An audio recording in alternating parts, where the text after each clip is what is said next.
चंचल घोड़ा, 2000 रुपए इनाम, कोई इस पर सवारी करके बता दे। एक आदमी बोला मैं बैठता हूँ। बैठा, घोड़ा इतना चंचल, एक ही छलांग में एक हाथ आगे चला गया सवार, दूसरे हाथ में गर्दन पे, दूसरी छलांग में गर्दन पे, तीसरी बार में गिर गया। लोगों ने कहा गिर गया गिर गया गिर गया। वो बोला कौन कहता गिर गया, मैं जीत गया हूँ, इनाम दो। कहा धूल तो जड़ाओ, गिरे नहीं हो। बोला कि हम तो आगे बढ़ रहे थे, घोड़े ने एक छलांग लगाई, एक हाथ आगे बढ़ गए, दूसरी छलांग में और एक हाथ आगे बढ़ गए, और तीसरी छलांग में गिर गए। बोले गिरे नहीं, हम तो आगे बढ़ रहे थे, अब घोड़ा ही खत्म हो जाए तो हम क्या करें। यह है अभिमानियों का गणित। महाराज ये कभी, कितनी बातें सुनाऊं मैं आपको, अपना अभिमान आदमी का कभी टूटता नहीं है। दो आदमियों में झगड़ा हुआ, एक ने का ऐसा तमाचा मारेंगे कि तुम्हारे 3200 दांत नीचे गिर जाएंगे, तो दूसरा बोला हम ऐसा तमाचा मारेंगे कि तुम्हारे 64 दांत नीचे गिर जाएंगे। उसमें बोलो 64 दांत होते भी हैं, तो वो आदमी बोला हम जानते दोनों झगड़े में तुम तीसरे जरूर बोलो। तो एक ही हाथ में 32, इसके 32, तुम्हारे 64 पूरे। अभिमान आदमी कभी अपनी गलती मानता ही नहीं। एक व्यक्ति कह रहा था काशी में बड़े बड़े विद्वान जुड़े, पर हमें कोई हरा नहीं पाया, कोई नहीं हरा पाया। का क्या बात करते हो, कैसे नहीं हरा पाए तुम्हें कोई। तो बोला हमने किसी की मानी ही नहीं। अब कोई माने ही नहीं किसी को, तो उसको हराने का उपाय क्या है। पे टहल रहा, दूसरा सड़क से निकला, ऊपर वाले ने बिना नीचे देखे पान की पीक चला दी, बेचारे के सिर पे गिरी। उसने हाथ जोड़कर कहा बाबूजी नीचे देखकर नहीं थूक सकते थे। तो ऊपर वाला क्या बोला, तुम ऊपर देखकर क्यों नहीं चल रहे थे। अब बोलो, उसने कहा ऊपर देखकर चल रहे होते तो सिर का स्थान मुंह ही होता। एक सास एक भिखारी को रोज मना करती, बाबा कुछ नहीं है जाओ, बाबा कुछ नहीं है जाओ। एक दिन सास मोहल्ले में गई थी, बहू अकेली थी, महात्मा आए, कोई बाबा, भिखारी बाबा, भिक्षा मिले। बहू ने भी कह दिया कुछ नहीं है। रास्ते में मिली सास, बाबा कहाँ गए थे, तुम्हारे घर। मिला कुछ ना, क्यों, बहू ने मना कर दिया। सास बड़ी नाराज, बहू कौन होती मना करने वाली, मना करती तो मैं करती। चलो, भिखारी ने सोचा दोनों के झगड़े में हमें फायदा होगा, गया। सास ने बहुत डांटा बहू को, तूने मना कैसे किया। बहू ने कहा माता जी रोज आप करती थी, आज मैंने। तो अच्छा, तो जो मैं करूंगी वो तू करेगी, मेरी बराबरी करती है। बहुत डांटा, और डांटने के बाद बहू से बोली मना करती तो मैं करती, मैं मना कैसे किया। भिखारी से बोली ए बाबा जाओ कुछ नहीं है, अब मैं मना कर रही हूँ जाओ। ये अभिमानियों का हाल है। तो ये अभिमान का धनुष बड़े बड़े राजाओं से नहीं हिला। अच्छा देखो, दवा रिएक्शन कर जाती है। मान लो लोभ को दूर करने के लिए कोई दान करे तो दान रिएक्शन कर जाता है। लोभ तो दूर हो गया, पर मैं बड़ा दानी हूं, ये अहंकार तो नहीं जाता। बोलो, आलस्य दूर करने के लिए कोई साधना करने लगे तो आलस्य तो दूर हो गया, पर मैं बड़ा साधक हूं। महात्मा से किसी ने कहा कि अभिमान को मिटाने का उपाय, महात्मा बोले तुम सबको प्रणाम किया करो। सब प्रणाम उसने शुरू किया। 6 महीने बाद महात्मा बोले क्या हाल है अभिमान का। बोले महाराज और बढ़ गया है। कहा क्यों, हमें लगता है कि हम कितने बढ़िया आदमी हैं जो सबको प्रणाम कर रहे हैं। अब बोलो, ये अभिमान किसी तरह नहीं मिटता, लेकिन मैं आपसे कहूं कि जो अभिमान किसी तरह नहीं मिटता, उस अभिमान को अपनी जगह से हटा देना भक्ति के बाएं हाथ का खेल है। सीता माता ने उठाकर धनुष को दूसरी जगह रख दिया, पर भक्ति अभिमान को तोड़ती नहीं है, उसका स्थानांतरण करती है। जो अभिमान तन से जुड़ा, मन से जुड़ा, धन से जुड़ा, वह अभिमान है।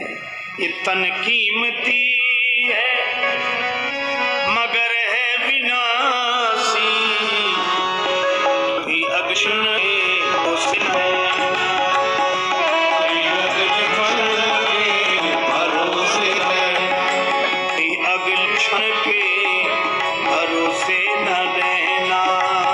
महात्मा के पास गए, बोले महाराज ऐसा लगता है कि आपके भगवान में कुछ अकल कम है। महात्मा बोले अहो भाग्य जो तुम्हारा दर्शन हुआ, कम सही है तो, कम सही है तो, हम तो मानते थे है ही नहीं। वो आदमी बोला आप संत होकर कैसी बात करते कि भगवान में अकल है ही नहीं। महात्मा हंसकर बोले कि उनमें थोड़ी बहुत भी अकल होती तो तुम जैसे कम अकल पहले ही काहे को करता जो आशी तुम्हें कम अकल क्यों नहीं। लेकिन भगवान भी इन अभिमानियों का ऐसा इलाज करते।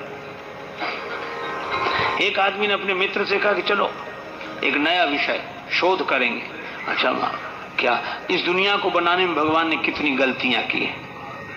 अपनी गलती आज तक मिली नहीं, भगवान की गलती। मित्र ने कहा वाह यह तो बड़ा मौलिक विषय रहेगा, इस पर तो आज तक किसी ने चिंतन किया नहीं, शोध नहीं किया। बहुत मूल्यवान कृति हो गई है आपकी शोध की, शोध प्रबंध। चलो कलम कागज ले लिए, मित्र लिखे वो गलती बताए। हर जगह देखे भगवान ये गड़बड़ी कर दी भगवान ने। क्या एक गांव में गए तो छप्पर नुमा मकान था, उस पर कद्दू के काशी फल बड़े बड़े कद्दू लगे हुए और बेल दुबली पतली है, चौड़े पत्ते। बोले लिखो परमात्मा की गलती नंबर 1 नोट करो। इतनी दुबली पतली नाजुक सी बेल, इसमें इतने बड़े बड़े फल हैं, इससे समझ में आया वो भी अकल है। छोटे छोटे फल लगाने थे, बेल जितना सहन कर सके इतना बड़ा फल लगा दिया। मित्र ने कहा वाह कमाल कर दिया, क्या सोच है। नोट कर लिया। कुछ दिन बाद फिर घूमते हुए निकले से एक बगीचे में पड़े थे आम के पेड़, आराम कर ले ऐसे सो गए। ऊपर देखा कच्चे हरे रंग के आम लगे थे। अरे बोले देखो परमात्मा की गलती नंबर 2। इतना बड़ा विशाल वृक्ष और उसमें इतने छोटे छोटे फल हैं, इससे समझ में आया को भी अकल है। बोले कद्दू जैसे फल लगाता है इसमें, छोटे छोटे फल उसमें लगाता। मित्र ने नोट अब देख रहे थे ऐसे, भगवान ने भी सोचा कि इसको जरा समझा दें। तब तक ऐसी हवा का झोंका आया, एक आम का फल टूट कर गिरा और उसकी नाक पे, नाक जैसा नाजुक अंग और आम का कच्चा फल पत्थर जैसा कठोर। और आज के जमाने का आदमी उससे आम की चोट बर्दाश्त नहीं होती तो खास चोट क्या बर्दाश्त हो सकेगी। इतने में ही तो मूर्छित हो गया वो, गिरा आम। अब मित्र का कलम कागज छूट गया, वो पंखा कर हवा करने लगे। बोला डॉक्टर को बुलाएं, वैद्य को बुलाएं, कि हकीम को बुलाएं, कि हवा करते रहें, कि पानी पिलाएं।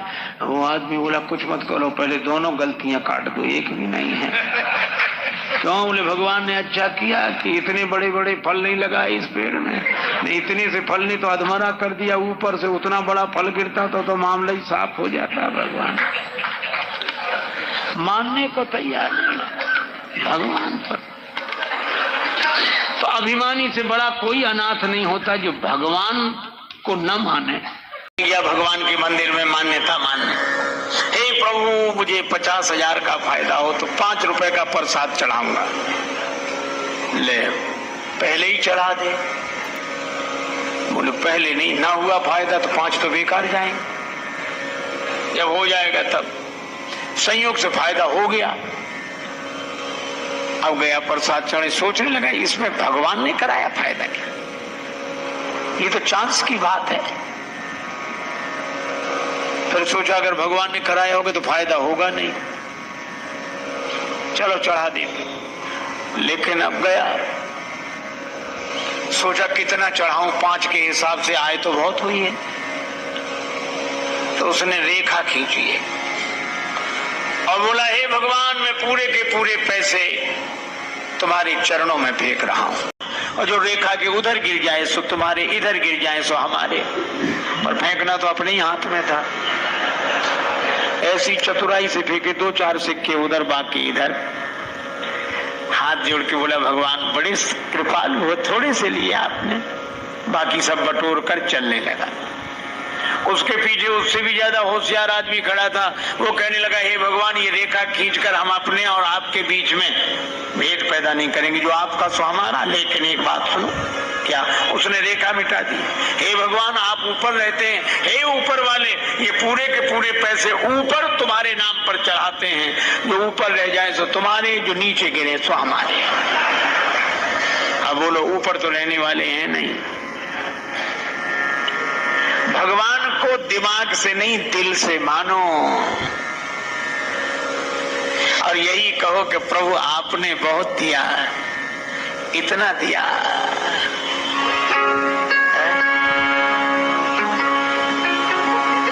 इतना दिया दाता ने मुझको जितनी मेरी औकात नहीं। इतना दिया दाता ने मुझको जितनी मेरी औकात नहीं। ये तो तेरा कर्म है दाता, मुझ में ऐसी बात नहीं। और घर छोड़ने की बातें सुनकर हम लोग इतने तैयार हो गए हैं कि भगवान से जुड़ने की बात हमें याद नहीं रहती। मन को भगवान से जोड़ने की तो बात हम सोचते ही नहीं, हम तो घर ही छोड़ने की बात सोचते हैं। हमारा जोर छोड़ने पे है। अच्छा जो छोड़ते हैं वे भी भैया ऐसे अद्भुत। एक सज्जन हमें मिले, वो जिसने घर छोड़ा गए ही नहीं। मैंने उनसे निवेदन किया, हमने कहा महाराज औरों के घरों में जाते हो कि नहीं? बोले जो बुलाता है सो जाते हैं। हमने कहा जब औरों के घरों में जाते ही हो तो उसी एक घर ने क्या बिगाड़ा था? जो क्या बिगाड़ा था उसने? बोले नहीं नहीं नहीं नहीं वो तो मैं छोड़ चुका, तो छोड़ दिया। और आज मालूम कितने दिन हो गए? आज हिसाब लगा के बताएं, हमें 11 साल 6 महीने 3 दिन हो गए। इतना भी याद है कितना दिन हो गया छोड़े। हम नहीं जाते। तो हमने कहा क्यों नहीं जाते? अरे बोले हमारे सदग्रंथों ने, संतों ने कहा है छोड़ने के बाद अपने घर में नहीं जाना चाहिए। छोड़ने के बाद अपने घर में नहीं जाना चाहिए। तो हमने कहा कि छोड़ने के बाद भी अपना घर। अच्छा सोचो, छोड़ने के बाद भी अपना घर, फिर छोड़ा क्या है? छोड़ने के बाद भी घर अपना ही है। अरे इसका मर्म समझे। कबीरदास जी ने कहा कबीरा खड़ा बाजार में लिए लुकाठी हाथ, जो घर फूंके अपना चले हमारे साथ। जो घर में आग लगाए हमारे साथ चले, मसाल लिए खड़े हैं। तो एक आदमी ने कहा हमें दो मसाल। चला घर फूंकने। कबीरदास जी बोले होश में जाना? बोले हाँ होश में जाना। अपने ही घर फूंकना? बोले हाँ अपने ही फूंकेंगे। बोले तुम्हें पता है? बोले हाँ पता है, जाओ। अब रास्ते में वो सोचने लगा कि अपना घर फूंके हैं, लेकिन मंदिर में तो हम रोज कहते हैं तन मन धन सब तेरा। हे भगवान तन भी तुम्हारा, मन भी तुम्हारा, धन भी तुम्हारा। तो भगवान का है कि हमारा है? और हम फूंकने जा रहे हैं। लौटकर बोला कि महाराज समझ में नहीं आता कि भगवान का है कि हमारा, हम फूंकने जा रहे हैं। कबीरदास जी बोले अब तुम समझ गए, यही फूंकना है। जिसे तुम अपना मानते हो उसे भगवान का मानने लगो, यही फूंकना है। हमारा नहीं है, हमारा नहीं है। एक सज्जन बड़े विचित्र थे, उन्हें अंग्रेजी का बिल्कुल ज्ञान नहीं था, पर उन्हें 3-4 शब्द याद कर लिए थे। वो वही शब्द बोलते, 4 शब्द बस, yes know very good thank you. और अर्थ किसी का पता नहीं। और गांव में अपना yes know very good thank you. अब जो नहीं समझते थे वो कहते बड़े योग्य आदमी है, जो समझते थे वो हंसते थे कि इनको 4 शब्द याद। एक बार ट्रेन में जा रहे थे, चोरी हो गई किसी की, उसकी अटैची खो गई। तो सबसे पूछ रहा था भाई साहब आपने अटैची देखी? अटैची देखी। तब तक वही मिल गए। बोले भाई साहब आपने अटैची देखी? उन्होंने सोचा अंग्रेजी बोलने का मौका अच्छा है, सो बोले यस। अरे बड़ी खुशी की बात, तो दे दीजिए। तो बोले नो। उसने कहा कि ये कोई बात हुई, तुम्हें मिल गई और मना कर रहे हो, इतनी पिटाई लगाएंगे, 2-4 तमाचे लगाएंगे? तो बोले वेरी गुड। तो उसने 2 लपड़े लगाई। तो उसने सोचा पिट तो गई, आखिरी शब्द और बोल दे। बोले थैंक यू। अब अर्थ उसे पता ही नहीं कि क्या है। तो जो जिस भाषा का जानकार हो उससे उस भाषा में बात करने में सुविधा रहती है। लक्ष्मण जी ने कहा कि परशुराम जी आपकी भाषा समझ नहीं सकते, और परशुराम जी जो भाषा, जिस शैली में भाषा बोल रहे हैं, वो भाषा आप बोल नहीं सकते। फिर इनकी भाषा के विशेषज्ञ तो हम हैं, आप हमें आज्ञा दीजिए। राम जी मुस्कुराकर रह गए। लक्ष्मण जी प्रभु चरणों में प्रणाम करके गए और परशुराम जी से कहा कि महाराज आप दुखी क्यों हैं? परशुराम जी बोले लो और सुनो, इन्हें अब तक यही पता नहीं है कि हम दुखी क्यों हैं। अरे ये धनुष टूट गया है। अच्छा धनुष टूट गया तो आप क्यों टूटे जा रहे हैं? क्या आप धनुष हैं? नहीं वो बात तो नहीं है, लेकिन अच्छा तो आपका है धनुष? नहीं हमारा नहीं। अच्छा हमारे गुरुजी का है। अच्छा तो गुरुजी ने इसकी रखवाली आपको दी थी क्या? नहीं उन्होंने भी नहीं, उन्होंने जनक जी को दिया और जनक जी ने तोड़वा दिया। हाँ फिर आप काहे को परेशान हो? परशुराम जी सोचने लगे कि बात कह तो ठीक रहा है, हमारा धनुष है नहीं। और हम धनुष के टूटने से इतने दुखी क्यों?